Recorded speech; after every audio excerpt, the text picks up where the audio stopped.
everybody, Chandra here. I'm back for this second short home practice that you can really start getting or continue getting this practice in. Consistency is the name of the game here. This is how we're going to create momentous, magnetic, amazing, yummy, freedom feeling, bliss inducing feelings within inside of us. And when we get that opportunity to feel that way, we're being it. And we know that we get to be before we have, right? So with that, we're still here in this beautiful, amazing earthship. In fact, now I'm standing, this is literally the mountain. That is the rock of the mountain that this house was built into. And we're doing mountain pose today. So with that, let's come to standing. We will need the chair today. We're gonna need blocks today. We're gonna need room to stand, okay? So the marker pose today is standing forward bend, okay? Uttanasana. So we can look at the feet for a second. This is how we're gonna put our feet in Tadasana. What this is the toe ball joints. You can see they're not quite touching, but they're nearly touching, right? And my heels are slightly apart. What that does is that middle toe ball joint in the middle of my ankle, look at that, parallel. That's what we're looking for, okay? So I'm gonna turn to the side so you can see the rest from here, all right? So put your feet in that Tadasana angle we just spoke about. You're gonna bring your hands to your knees, okay? Your elbows are locked. So if I bend my elbows, it just means I'm gonna have to work harder, okay? So I'm gonna start with the elbows locked. And so look, my spine is soft. I'm not holding up, arching. I'm literally letting my spine be soft. My sit bones are poked out behind me, okay? This is the starting position. From here, I'm gonna start to bend forward. My sit bones go out behind me. My knees go back. The most important part here is the knees are locked. My head hangs down. My arms hang down. As you can see, I do not reach the floor. It's not a requirement to reach the floor. You will be tempted to bend your knees so you can. Don't do that. Wherever you are, bring your torso up if your knees are bent, okay? Bring it up and let yourself just slowly come down to that place where you can keep the knees back and let the torso hang. I will tell you this pose is easier to do in the afternoon or evening than it is the morning, but it does give a lot of indication of how tight you are until you get things moving and loosened up in the morning. So I'm just, oh, but look, the longer I'm here, the more I start to come down and soften and open. Notice what you notice here in this pose. It is the marker pose. So we're anchoring what we're noticing so we can remember how it felt at the end when it's sometimes hard to notice. All right, so bend the knees, bring your hands to your thighs, and you can either pop up or you can just slowly start to bring your body up. Okay, whatever works for you. And just know also, if for some reason, like if your low back is extra tight and you can't do all of that, you could be in all the same angles, but you could bend down and have a little extra support on the chair. Okay, so you adjust for you and your body. All right? Okay, so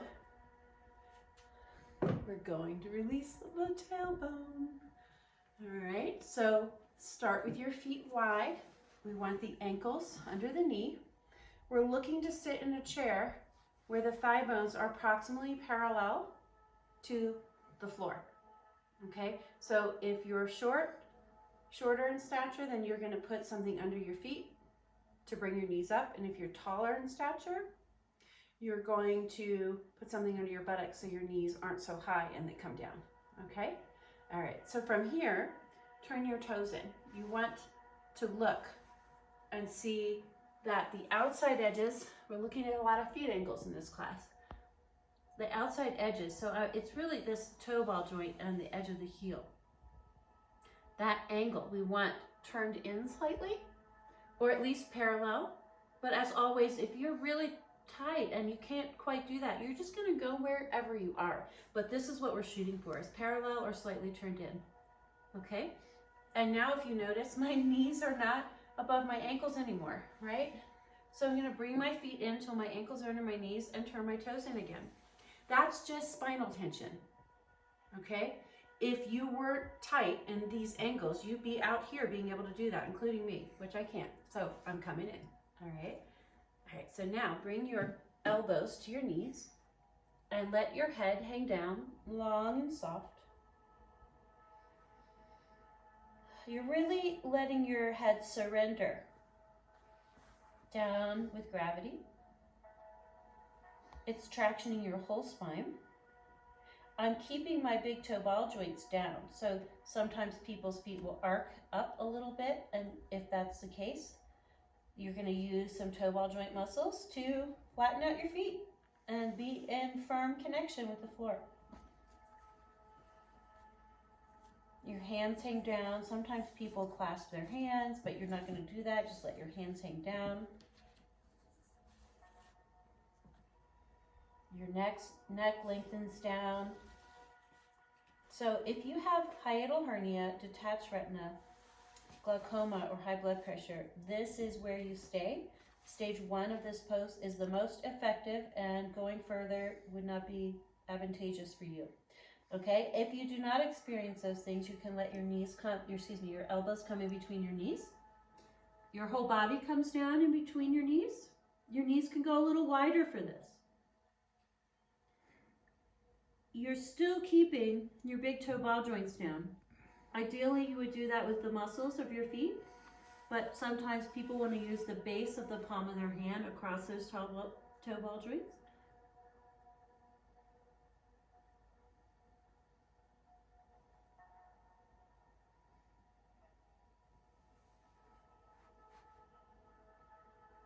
Softening, opening, releasing.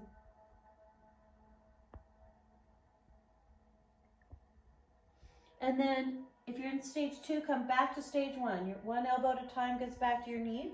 Your head is still hanging down. We're all going to be here together for a couple more breaths.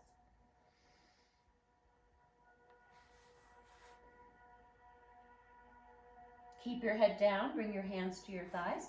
Press back up in your chair. All the way. If you notice, your head goes where your torso goes. So as you bring your head back, your torso back, your head comes back, and then just roll up at the end. Okay? And then you can straighten your toes. Now, that was a tailbone release. We're going for sacrum now. So bring your feet together, side by side. Okay? And if you start with your ankles under your knees, this is the starting point, but if you're a deeper student, you can stay here. So if you've been with me for a while, at least, maybe I would say, it depends on how often you do the practice, really. So if you're doing this every day, it shortens the learning curve, right?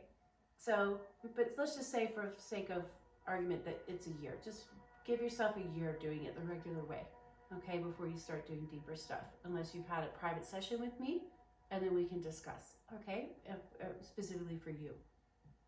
So otherwise, you're going to use your toes to scoot your foot forward about a toe length. So now, right, so if I started here, I'm going to come forward just a little bit, okay? So essentially my ankles are a little further in front of my knees. If you're really, if you have super tight knees, even if you've been with me for a couple of years, 3 years, 5 years, if your knees are super tight, this is still going to be easier for you. Okay, so reach down and pick up your ankle and bring your ankle onto your thigh bone. All right, ankle bone, thigh bone, the most important alignment. This is what I see a lot of. This is how people are used to sitting, with their ankle off the side. All right, but that's not what we're doing for the purposes of spinal decompression and spinal opening and spinal release. Knee bone, thigh bone.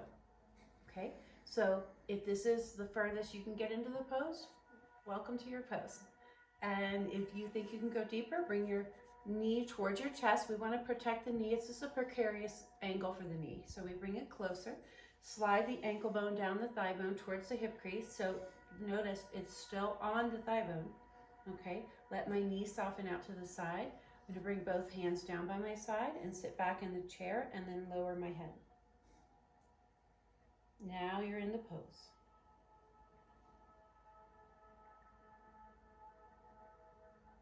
You're letting your head drape long and soft.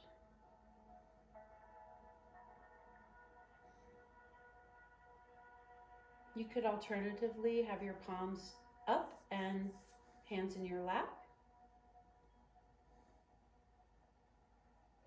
Now we have the same thing in this pose as the last. There's 2 stages. Stage 1, the contraindications I mentioned, if you have them, stay here.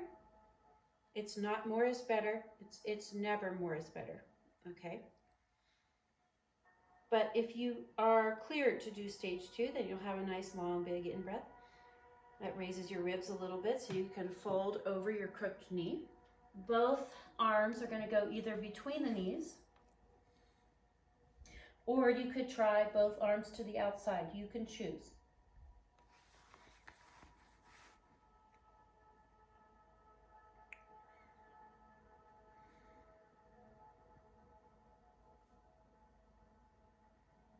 Couple more breaths in the second stage.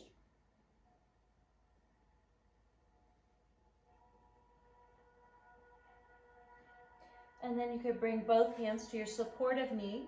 It's never the crook side, it's always this supportive side. Press back into your chair. Your head's still down. We're just coming back to stage 1. And then you can raise your head. And we'll raise the knee. And help your foot slide off the ankle or off your thigh. And then sit in your seat. This is one of those opportunities where contrast is really more obvious most of the time, especially when you notice your sit bones. Even in this soft, cushy chair, which normally you would want a firmer chair, by the way, but even in this soft, cushy chair, I can feel a difference between like this broadness of my sit bone of the side I released and this pointiness of the one that I did not. So I created changes in real time. And you, I get to say, most likely, like 99% chance you can notice it too. Okay, so let's do the other side. Reach down and pick up your ankle. Bring that ankle bone to the thigh bone. Okay, bring your crooked knee up towards your chest. Slide your ankle bone down towards your hip crease. Okay, let your knees soften out to the side. Bring your arms down by your side and bend your head forward. So I want to create a distinction here. It's not your torso curling forward with your head. Your torso is back in the chair. Your head is bent forward.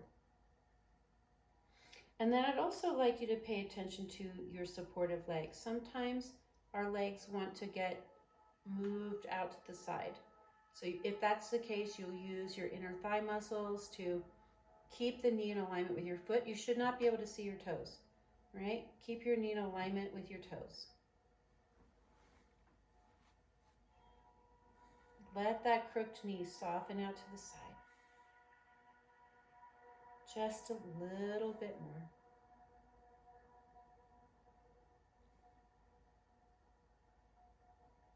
And if you are doing stage 2, take a nice long in-breath. That will lift and lengthen your ribcage so you can fold over your crooked leg.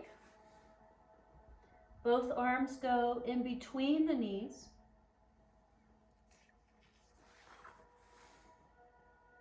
Or both arms can go to the outside.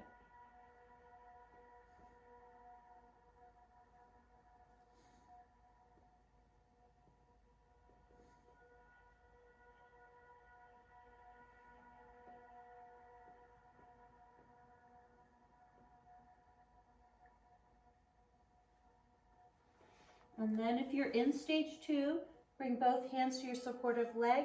Use your arms as levers to press your torso back into the seat. All the way back. Let the back of the chair support your torso. Your head's still bent forward. We just come out easy in stages. And then rotate your head up. Use your hands to bring your crooked knee up towards your torso. Use your other hand to slide your ankle off your thigh bone and have a seat. Just notice, pause. Pause in between. Pause at the culmination. Changes are happening in real time. And if you just go boom, boom, boom, boom, boom, boom, boom with everything, you won't notice the juiciness of the changes. And you can train yourself to notice more deeply, more pervasively, the subtleties and the nuances, which are very powerful within you.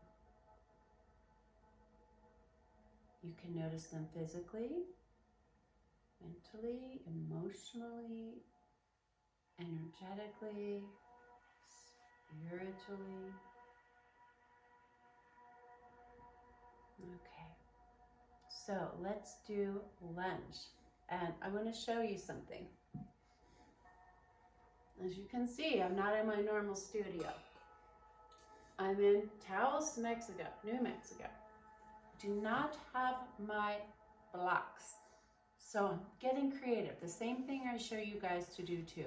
What can you use that could approximate the blocks, right? And these are like containers to put cleaned utensils in. So I am flipping them upside down, putting my hands on there. Otherwise, I can suggest, this is because this is a great set for when you're traveling too. If you only had like cans, which would be hard on your hands, I would put a washcloth on there and keep going, okay? So, but right now, I'm gonna use this for my knees, all right? So, let's see. Let me move this back a little bit.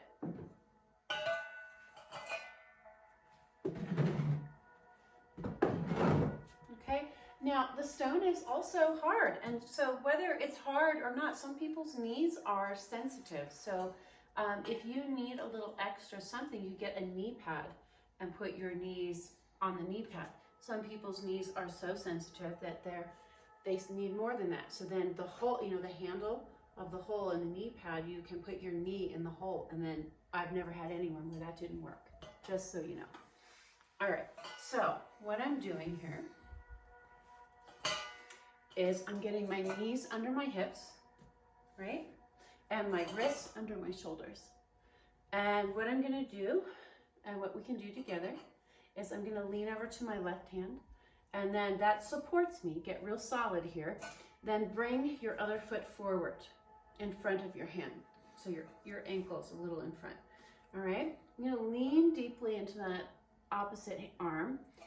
I go in and find my belly button, go down into the right an inch. I dig through that tissue towards my spine, and then I pull my belly sideways onto my thigh. Look, it's not a twist, right? It's a sideways. Whoops, this is uneven here. I'm wobbling. It's a sideways movement, so I'm supported, okay? Then I slide my hand underneath my chest to my front low ribs. I'm going to keep my hips back, lift and lengthen my chest toward my knee. Hips back, chest forward. Lower my hand, lower my head, lower my hip. This hip might be in the air. So if it's way up, lower it down, and then shift forward. Bring your hands in, and I'm used to saying hands in blocks, but whatever you've got for underneath your hands, bring it forward till your wrists are under your shoulders. Then, second, you will scooch your foot forward. Okay, so my wrists are under my shoulders, my ankles under my knee, my arms, ideally, if you can lock your elbow joints. Right, so this will make you hold. This will get your arms nice and long. All right, bent elbows will make you hold, and long arms locked arms will allow you to lean. So we want to lean into our bones. Sink down into our bones. You can slide your shoulder blades down towards your waist. Notice what that does for your neck and head. You might have been holding on for a little bit. Now your neck and head probably lean down a little further.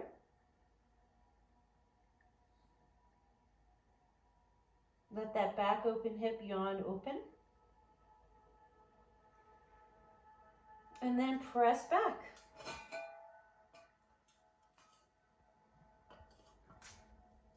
Okay, let's do the other side. So lean over to your right hand. Bring your left foot forward. And the same side, hands freed, right? So go in and find the belly button, go down into the left an inch. I dig through the belly tissue and I'm pulling my torso sideways onto my thighs so I have support. Support creates release, okay? Then I slide my palm up underneath my chest. So it's not fingers, it's definitely the palm, okay? Leave your hips back. Press into your rib cage, lift and lengthen toward your knee. You could see it's not a big movement, right? But you can feel it on the inside. All right, lower your hand, lower your head. Lower your hip down. If your hip is up in the air, see if you can get it to go down. Bring your hands and blocks forward. And then shift forward. Okay? And if you need to adjust your hands, sometimes people wait even till now too. They shift forward and then bring the blocks. Okay? But then make sure your foot goes second. Bring your foot until your ankle's under your knee.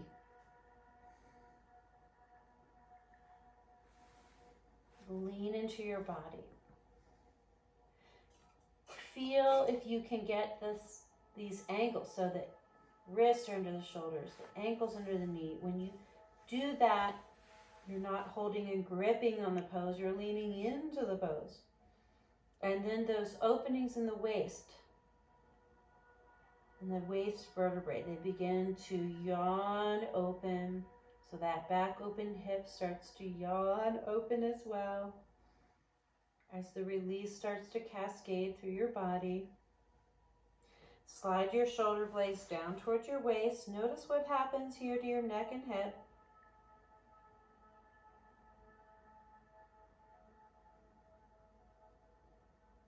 And then press back.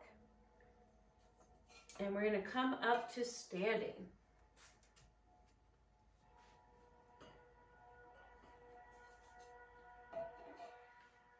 Okay. All the way up.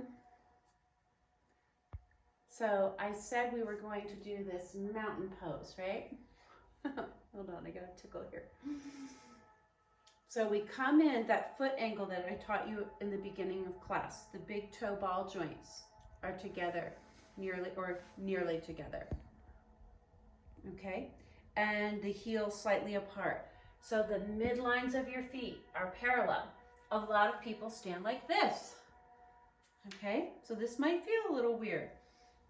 But when you line up this parallel line, that's what we're looking for, first of all, but it helps to create ease in your body when you're standing instead of pinching. So if you notice when you do that, you're probably going to start feeling some pinching in your buttocks.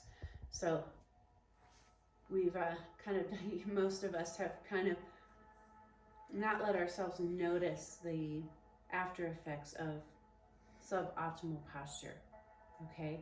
This is starting to create the postures that allow us to stand in ease. And hello, we stand every day, right? So if you're not standing optimally, then you're creating tension patterns continually, okay? So get this angle with your feet. You're going to bring essentially the center of your being, so your belly button a little, or maybe a little lower, right? Bring those muscles in about half strength. So it's not all the way, it's just half strength. And you may actually feel your lower spine start to relax and soften just by doing that. Unfurl, uncurl. Okay, now same thing with the head. We've been talking, maybe you've heard this in other classes. Get your head back so your ears are over your shoulders. We're not holding the head out in front, or at least we're getting it back as far as we can. Okay, chin parallel to the floor. All of these angles let us once again lean into the bones. Your bones are there to support you. Your muscles are for movement. And we use the muscles to hold all the time. We've got it mixed up, and it creates things we don't want in the long run.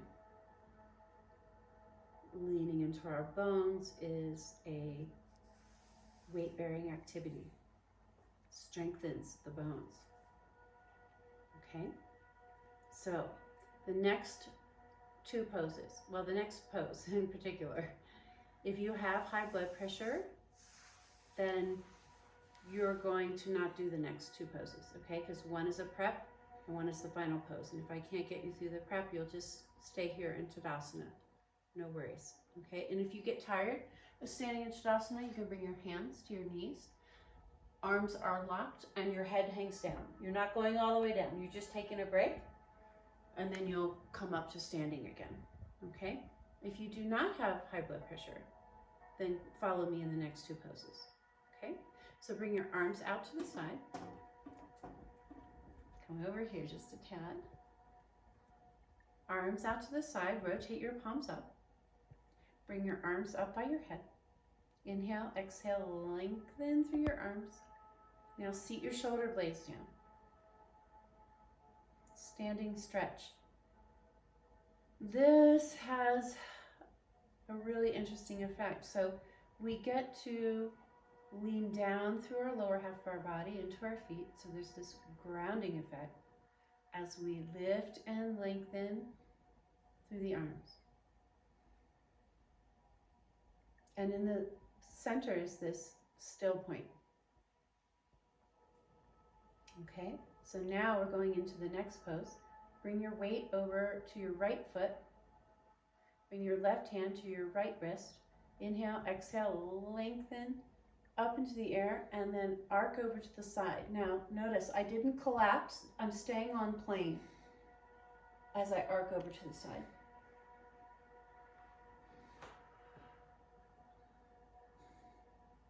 So we're taking the changes now up through the rib cage.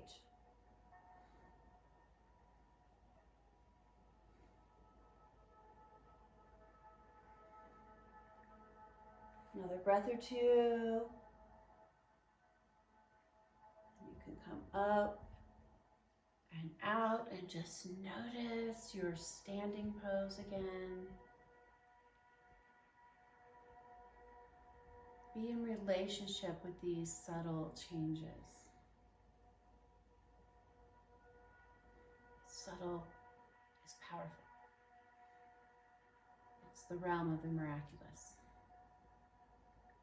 Everything starts with energy. Energy is the subtle body.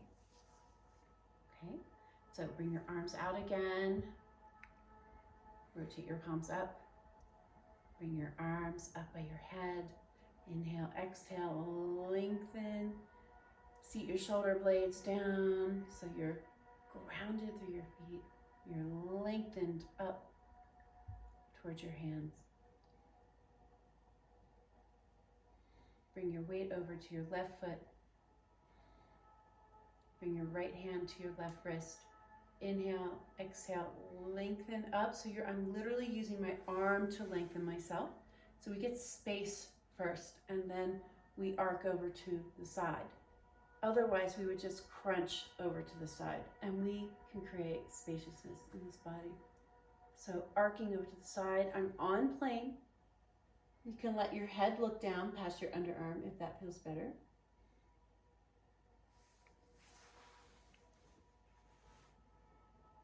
Notice if it feels the same on this side versus the other, and if not, notice how you use your body differently.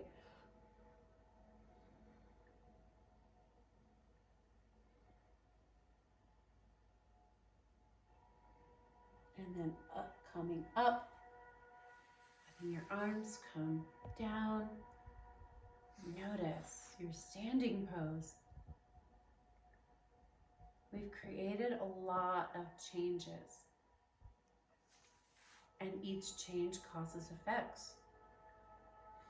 And so what does your standing pose feel like right now compared to when we did it a few poses ago? And now we're going to come back to our marker pose today. Okay, so coming, I'm just turning so you can see me. You don't have to turn, but coming into that Tadasana angle with your feet. So Tadasana, the mountain pose, right? The standing pose.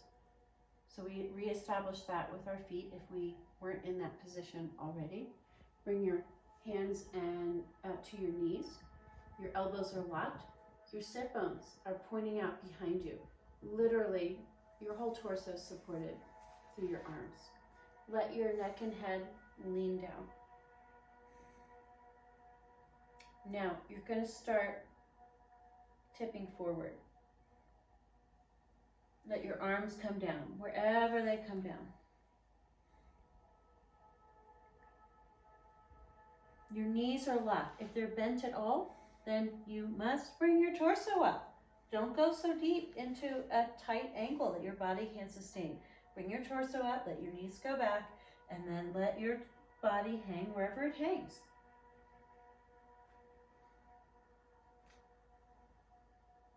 Your neck and head hang down. What is different? What is different?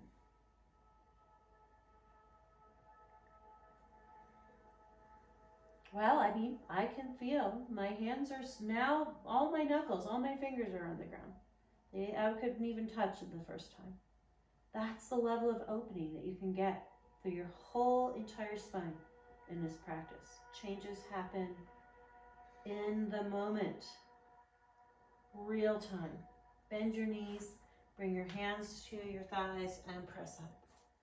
So, what was it for you? What changed for you?